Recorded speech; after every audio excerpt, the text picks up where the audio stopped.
माता की, पूरी शालिग्राम भगवान की। कार्तिक मास का 6वां अध्याय।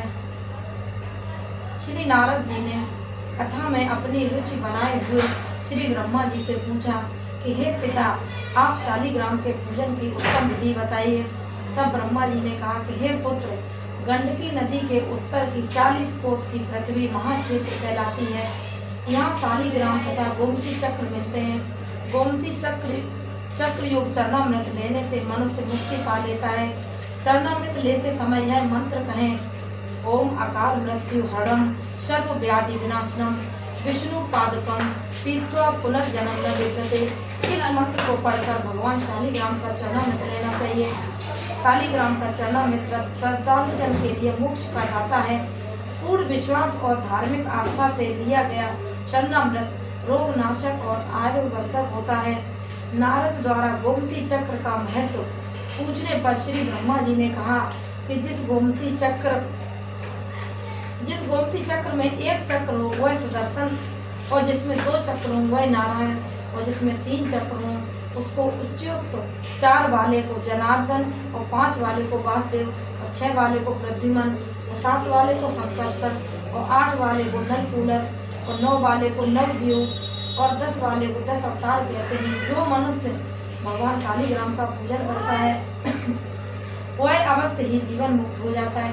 श्री ब्रह्मा जी ने कहा कि पूजन का आधार श्रद्धा है। श्रद्धावान ज्ञान प्राप्त कर लेता है, और कलयुग में कीर्तन का बड़ा महत्व है। इसलिए भगवान की सेवा में विभिन्न बाजे बजाए जाते हैं। मान्यता है कि श्रद्धा के साथ बीड़ा, बंसी और गायन सुनने वाला, मृदंग बजाने वाला भगवान को अत्यंत प्रिय होता है। इसी के साथ 16 प्रकार के उपचारों से वह निश्चित मंत्रों का उच्चारण करते हुए भगवान की पूजा भी की जानी चाहिए। श्रद्धा से किया गया पूजन ही पूर्ण फलदायी होता है। कार्तिक पूजन में दीपदान का महत्व समझाने के लिए नारद जी ब्रह्मा जी से कहते हैं कि हे ब्राह्मण, कार्तिक मास में जो दीपदान करता है उसका महात्म्य कहिए। तब ब्रह्मा जी ने कहा कि हे पुत्र, अपनी श्रद्धा अनुसार कार्तिक मास में दीपदान करना चाहिए। दीपदान के लिए दीप चाहे स्वर्ण का हो, अथवा चांदी का, अथवा तांबे का, आटा का, अथवा मिट्टी का भी हो सकता है। दीपक भगवान की मूर्ति के आगे, तुलसी के वृक्ष के समीप, चौक ब्राह्मण के घर और वृक्ष के नीचे, वन में, गौशाला में आग जलाना चाहिए। जो निष्ठावान ब्राह्मण के घर दीपक जलाता है उसको अग्निहोत्र यज्ञ का फल प्राप्त होता है, और जो आकाश में ऊंचा रखकर दीपक जलाता है उसके धन में वृद्धि होती है तथा वैकुंठ वास मिलता है। भगवान से प्रार्थना करें कि भगवान, मैं आपके निमित्त दीपक जलाता हूँ। कार्तिक में मथुरा, माघ में प्रयाग में, और वैशाख में हरिद्वार का वास अति उत्तम होता है।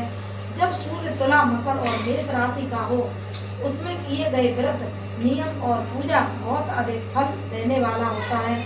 इन मासों में अच्छे कर्म करने से प्राणों का नाश, पापों का नाश हो जाता है। जैसे सूर्योदय से अंधकार, और वज्र से पर्वत, गरुड़ के भय से सर्प, पवन से मेघ, और सिंह के भय से मृग भाग जाते हैं, वैसे ही ज्ञान से दुख, और बद्रीनाथ धाम आदि तीर्थों के दर्शन से सब पाप भाग जाते हैं। कार्तिक मास में स्नान, जागरण, दीपदान, तुलसी सेवन और भगवान के मंदिर में सफाई, झाड़ू उत्तम सेवाएं मानी जाती हैं। भगवान की कथा, कीर्तन आदि मन चाह फल देने वाले होते हैं। बोलो विष्णु भगवान की जय। इतनी कथा सुनकर नारद जी पूछने लगे कि हे ब्राह्मण, पूर्व जन्म के पापों को कैसे जाने जा सकते हैं। तब ब्रह्मा जी कहने लगे कि हे पुत्र, मनुष्य कभी कभी अपने अनेक जन्मों में से किसी एक जन्म का पाप भोगता है। मनुष्य योनि भोग योनि कही जाती है। अतः यह जानना कठिन है कि किस कर्म का प्रभाव कब और किस रूप में मनुष्य भोगेगा। पर शारीरिक कष्ट, सामाजिक असम्मान और धन पुत्रादि की हानि पूर्व पापों का फल है। भगवान का नाम स्मरण, दान, सेवा और कृत्य आदि व्रत से मानव अपने पापों से मुक्त होता है। दिन में केवल एक समय भोजन कर पादकृत्य व्रत, 3 दिन सायंकाल और 3 दिन प्रातःकाल भोजन कर अतिकृत्य व्रत होता है। सायंकाल 22 ग्रास और प्रातःकाल 36 ग्रास अथवा 24 ग्रास भोजन खाने से भी अतिकृत्य व्रत बनता है। 3 दिन भोजन और 30 दिन उपवास करना भी अतिकृत्य व्रत होता है। सायंकाल 1 ग्रास और प्रातःकाल 1 ग्रास और 2 दिन फिर मांगा भोजन करने तथा 2 दिन शुद्ध उपवास करने पर कृताच व्रत होता है। 21 दिन तक केवल दुग्ध या पानी पीकर रहने वाला कृतकाच व्रत होता है और 12 दिन तक उपवास करने वाला पुराक व्रत होता है। 4 दिन तक कुछ नहीं खाना, फिर सत्तू खाना या छाछ पीना, इससे के पश्चात ब्राह्मण को वस्त्र दक्षिणा देना सौम्य कृच्छ व्रत कहलाता है। इसी प्रकार के 12 व्रत करना द्वादश कृच्छ कहलाता है। और तुला पुरुष दान, गौ का घृत, दूध घी खाना तथा कुसा जल पीना, दूसरे दिन उपवास करना या संतपन व्रत कहा जाता है। इस प्रकार व्रत कर ईश्वर भक्ति और साधु सज्जनों की पुनीत सेवा सब पापों का नाश करने वाली होती है।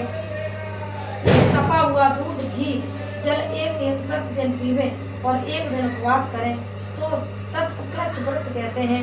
उपवास कर उस रात्रि को जल में स्थित रहें, इसे जल कृच्छ व्रत कहा जाता है। इसके करने से वैकुंठ की प्राप्ति होती है। और पितामह कृत व्रत का दिन में भगवान कृष्ण का पूजन करें तो साधक समस्त लोकों में पवित्र वैकुंठ को हो जाता है।